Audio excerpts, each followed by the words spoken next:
জগন্নাথ সবকে সাথ। তো বন্ধুরা, অনেকদিন পরে আজকে ট্রেন জার্নি করছি। 10 বছর তো হবে, কেন সবসময় তুমি আমাকে দেখতে বাইক রাইড করতে। আজকে আমি আর দেবু আর টিঙ্কু ট্রেন জার্নি করছি। এবার আমরা চলে এসেছি আছে গরিবরথ ট্রেনে। ট্রেন নাম্বার হচ্ছে 12517। সপ্তাহে একদিন করে ট্রেন ছাড়ে কলকাতা স্টেশন থেকে। তা 5-6 দিন ধরে আমরা প্ল্যান করে যাচ্ছি। তো নর্থ বেঙ্গলে যাব, আর প্রচন্ড পরিমাণে বৃষ্টি হচ্ছে এখানে, আর নর্থ বেঙ্গলেও প্রচন্ড পরিমাণে বৃষ্টি হচ্ছে। তো যাই হোক বন্ধুরা, ট্রেন এখন খুলিনি, আমরা চলে এসেছি আমি আর দেবু। তো আমি দেবুকে দেখাচ্ছি, ভাই আমার এখানে আছে। ভাই, নর্থ বেঙ্গলে প্ল্যানিং যে আমরা করেছি, কোথায় যাব? কোনো প্ল্যান নেই, actually we have no plan. আমরা সত্যি বলতে গেলে ট্রেনের টিকিট কেটেছি, নর্থ বেঙ্গল যাবো। কেন কি ওয়েদার অত খারাপ আছে নর্থ বেঙ্গলে, বৃষ্টি প্রচন্ড পরিমাণে হচ্ছে। নামটাই দিয়েছিলাম বৃষ্টিতে নর্থ বেঙ্গল। আমাদের গ্রুপে ট্রেনটা ছাড়বে 9:45, একটু ওয়েট করছি। বাড়ি থেকে সব খাবার দাওয়া নিয়ে এসেছি, রাত্রেবেলা খাওয়া দাওয়া আপনার সাথে শেয়ার করবো। আর 10 বছর পরে প্রথমবার ট্রেন জার্নি, তো একটু এক্সাইটেড, ভালো লাগছে। আর ওয়েট করছি টিঙ্কুর জন্য।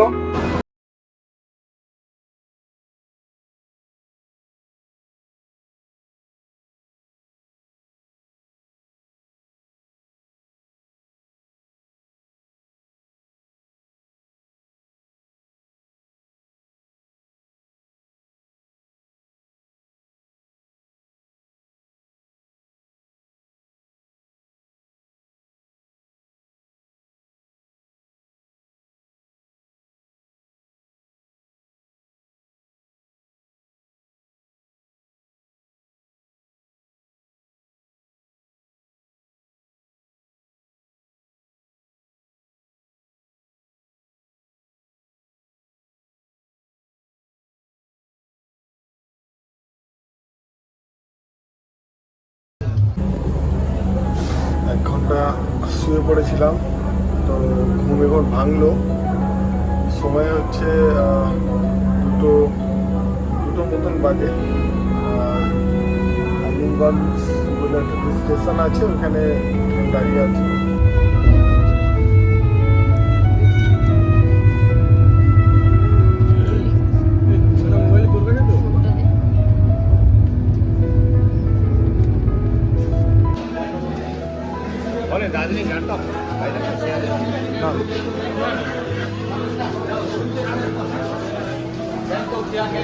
স্টেশন থেকে জাস্ট সেই নামলাম এনজিপিতে, আর হেঁটে হেঁটে যাচ্ছি এখন বাইরের দিকে। প্রচণ্ড পরিমাণে গাড়ি ভর্তি এখানে।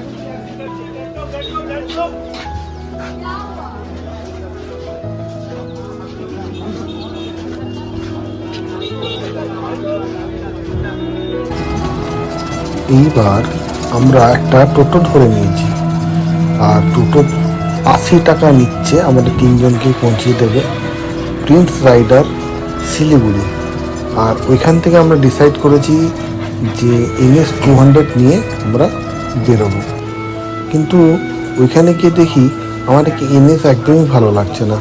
তো টিঙ্কু গিয়েই বলছে আমি বুলেট 350 নেবো, না হলে আমি হিমালয়া নেবো, থান্ডারবার্ড নেবো।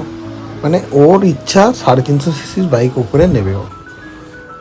চলো বন্ধুরা, দুখানা বাইক নিলাম আমরা প্রিন্স রাইডার শিলিগুড়ি থেকে। দুখানা বাইক নিলাম। যাই হোক, দুখানা বাইক নিয়ে জাস্ট এই বেরোবো। সব রেডি হয়ে গেছে আমরা। টিঙ্কু, দেবু এই ব্যাগটা পিঠে রাখবে, আর টিঙ্কু একা রাইড করবে, আর ওর সাথে এই লাগেজ। বাইকটা ভিডিও করে রাখলাম মোটামুটি, দেখা যাক। এবার এখন অবধি ডিসাইড করিনি কোথায় যাবো। পেট্রোল ভরে তারপরে আমরা ডিসাইড করবো যে যাবো কোথায়। ঠিক আছে, চলো বন্ধুরা, এবার বেরোই। সব থেকে মজা খবর এটা, বাইক নিয়ে তো আমরা বেরিয়ে গেছি, তেলও ভরে নিয়েছি, কিন্তু যাবো কোথায় এখনো ডিসাইড করতে পারিনি। বাইক নিলে একটাই জিনিস ভালো, কি কোনো প্ল্যান করতে হবে না। আর পাহাড়ে সব কিছুই তুমি উপরে গেলেই, পাহাড়ের উপরে উঠলেই সব কটায় তুমি হোমস্টে পাবে। আর প্রত্যেক মোড়ে মোড়ে হচ্ছে ভিউ পয়েন্ট। পাহাড়ের জায়গাটাই এরকম, মানে ফিল করতে করতে যাও, কোনো ডিসাইড করো না কোথায় যাচ্ছ, কী করছো।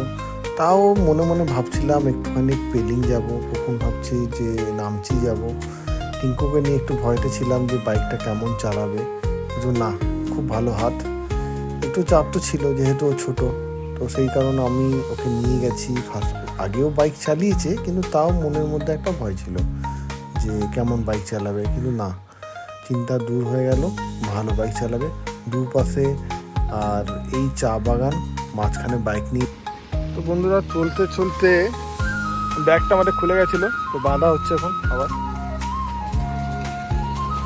ভেবেছিলাম পেলিং যাব, তারপরে আবার কি মনে হলো কোলাখাম যাব ভাবলাম, ঠিক আছে। আবার ঘুরিয়ে এসে ভাবলাম না, কোলাখাম যাই। পেলিং এখন বৃষ্টির অবস্থা খুব খারাপ, কখন যে কোনো টাইমে বৃষ্টি নামতে পারে, ওয়েদার খুব খারাপ আছে। সেই কারণে আমরা চলে যাচ্ছি এবার কোলাখাম।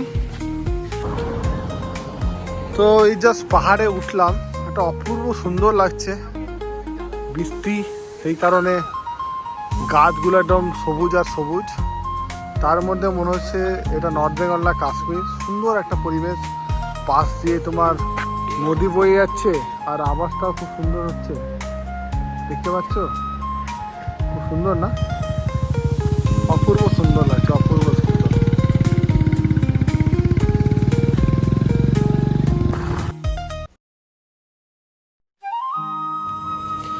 এবার বাইকটা একটু চেঞ্জ করলাম। দেবুর খুব ইচ্ছা করছে বাইক চালাতে। টিঙ্কুকে বললাম, একটা কাজ কর, তুই আমার বাইক চালা, আর দেবুকে তোর বাইকটা দিয়ে দে। এবার আমরা ডিসাইড করেছিলাম সবাই ঘুরিয়ে ফিরিয়ে চালাবো বাইক, কেন ফিল সবাইকে নিতে হবে। তো টিঙ্কু আমার বাইক চালাচ্ছে, বেশ ভালোই বাইক চালাচ্ছে, আমি পিছনে বসে আছি। আর সবথেকে বড় কথা, এই যে রাস্তাটা যাচ্ছে, এই রাস্তাটা ইচ্ছেগাঁও যেতে পারো, লাভা লুলেগাঁও যেতে পারো। তো এই রাস্তাটা খুবই ভালো রাস্তা। তো এই পাশ দিয়ে আমরা ধীরে ধীরে করে উঠছি, আর চারিদিকে চা বাগান, খুব একটা চড়াই রাস্তা তাই না, ভালো রাস্তা, আর খুব ভালো লাগছে। আর হালকা হালকা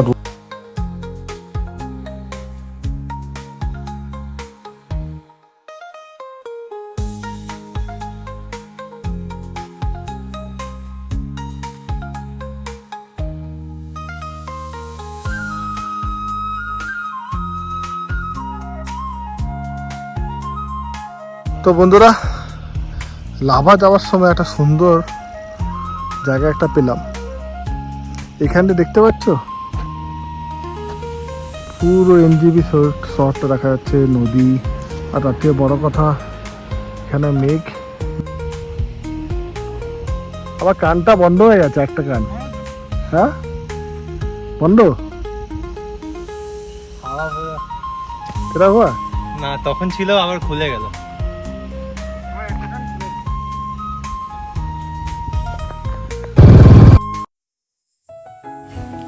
দেখতে দেখতে এবার মেঘের জগতে আমরা ঢুকে গেছি, আর চারিদিকে কুয়াশা কুয়াশা, হালকা হালকা জামা ভিজে যাচ্ছে। ভাবছিলাম যে রেনকোট পরে নেবো, কিন্তু দেবুবাবু যা ফিল নিচ্ছে কি বলবো। আগে অনেকবার দেবুর সাথে আমি বাইক নিয়ে এসেছি, দেবু অনেকবার বাইক চেয়েছেও আমাকে, ভাই দে একটু চালাই, কিন্তু আমি দিতাম না, বলে না একদম দেবো না, তুই নতুন। আর আজকে প্রথমবারও বুলেট চালাচ্ছে, আর ফার্স্ট টাইম আমার পাহাড়েও চালাচ্ছে। তো বুঝতেই পারছো কীরকম আনন্দ খুশি হয়ে চালাচ্ছে, পুরো ফিল নিচ্ছে ব্যাপারটা।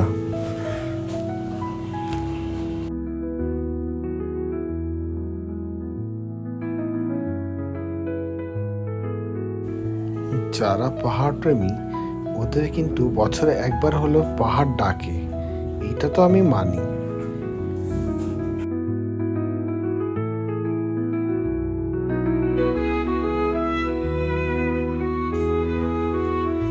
এবার না ডান পাশ দিয়ে একটা রাস্তা উঠে যাচ্ছে, উঠে আবার অনেকটা নিচে যাবে, এটা হচ্ছে কোলাখামের রাস্তা। এবার আবার কোলাখাম রাস্তা ধরে নিয়েছি। আর এই রাস্তাটা আমি যেটা দেখেছিলাম, প্রচণ্ড অফরোডিং, প্রচণ্ড 8 কিলোমিটার রাস্তা আছে, আর প্রচণ্ড অফরোডিং। কিন্তু হ্যাঁ, অফরোডিংয়েও মজা আলাদা, এই মজা তো আমাদের নিতে হবে।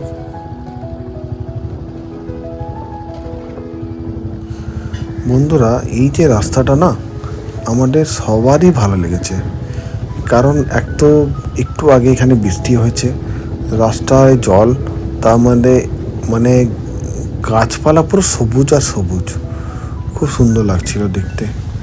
আর ধীরে ধীরে আমরা বাইক চালাচ্ছিলাম, যতটা পারি ধীরে, 20-25, কেন কি এই যে রাস্তার যে ফিলটা নিতে নিতে আমরা যাচ্ছিলাম। বেশি দূর না, 8 কিলোমিটার, কিন্তু ভাবছিলাম যতটা দূর হয়।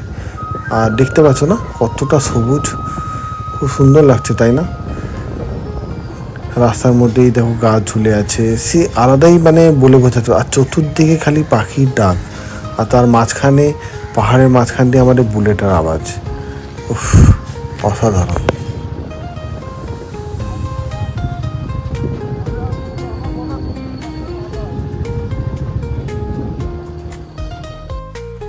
তো বন্ধুরা, এখন বাজে 2:30, আর জায়গাটা দেখছো, এটা অসম একটা জায়গায় ঢুকেছি। অনেক কম লোক এই হোমস্টেতে আসে, কেন কি মেন মানে যেটা লাভা থেকে আমাদের ভিতরে ঢুকতে হবে 8 কিলোমিটার, আর 8 কিলোমিটার মধ্যে তুমি একটাও জায়গা মানে ঘর বাড়ি পাবে না, ঠিক আছে? এরকম জঙ্গলের মাঝখান দিয়ে একটাই হোমস্টে, 1-2টো হোমস্টে আছে, তো ওই হোমস্টে আমরা যাবো আজকে। ঠান্ডাও লাগছে একটু একটু, কেন কি বৃষ্টি হচ্ছে, তো সেই জন্য ভালো লাগছে। পাখির ডাকগুলো শুনছো, সুন্দর লাগছে। জানি না ক্যামেরায় কতটা জাস্টিস করছে, কিন্তু সুন্দর একটা পরিবেশ। বৃষ্টি হয়েছে, গাছপালাগুলো একটা সবুজে সবুজ, আরো ভালো লাগছে। কিন্তু রাত্রিবেলা এখানে তো ভয়।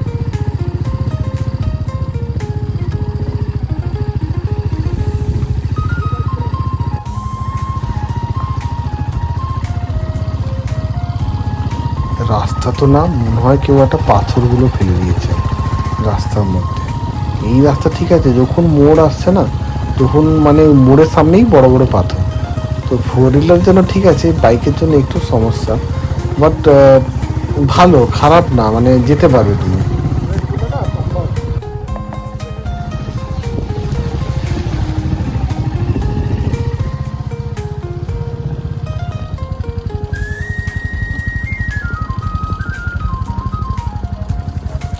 দেবুকে বললাম আমাদের কাছে এখন অনেক টাইম, তো আমরা ধীরে ধীরে এগোই আস্তে আস্তে। রাস্তা অতটা মানে বাজে বলবো না, কিন্তু অতটা ভালো বলবো না, কিন্তু ভালো বেশ। আশেপাশের যে পরিবেশ আছে না, সেইটা বেশি ভালো লাগছে, সেই কারণে যতটা আস্তে হোক যাওয়া যাক। দেখছো তো কত সুন্দর লাগছে না?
ফাইনালি একটা হোমস্টে চলে এসেছি।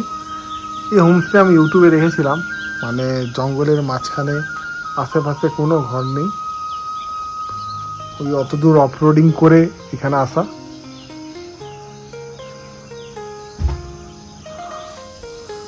দুর্দান্ত ভিউ, দেখতেই পাচ্ছ।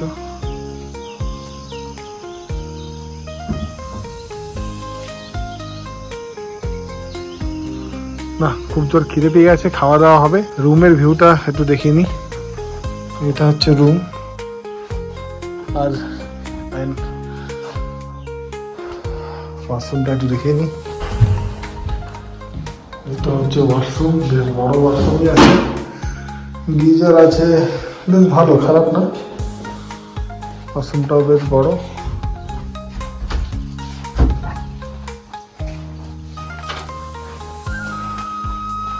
দুধের ভাত, সবজি, ডিমের আমলেট, এটা হচ্ছে আমাদের ডিনার। আর আমার হচ্ছে আলু ভাজা, সরি লাঞ্চ।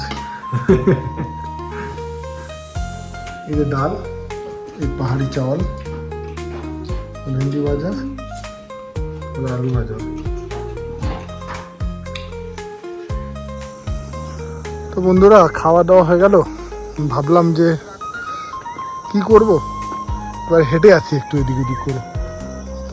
এবার আমি দেবু আমরা হাঁটতে বেরিয়ে গেলাম। যে মেঘের খেলা, উফ, দুর্দান্ত। বৃষ্টির দিনে নর্থ বেঙ্গলটা সুন্দর।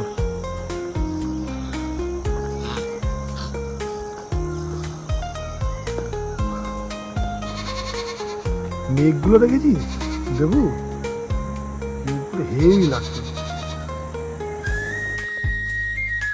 তো বন্ধুরা এখন বাজে 6:15, আর একটা ইভিনিং স্ন্যাক্স দিয়েছে।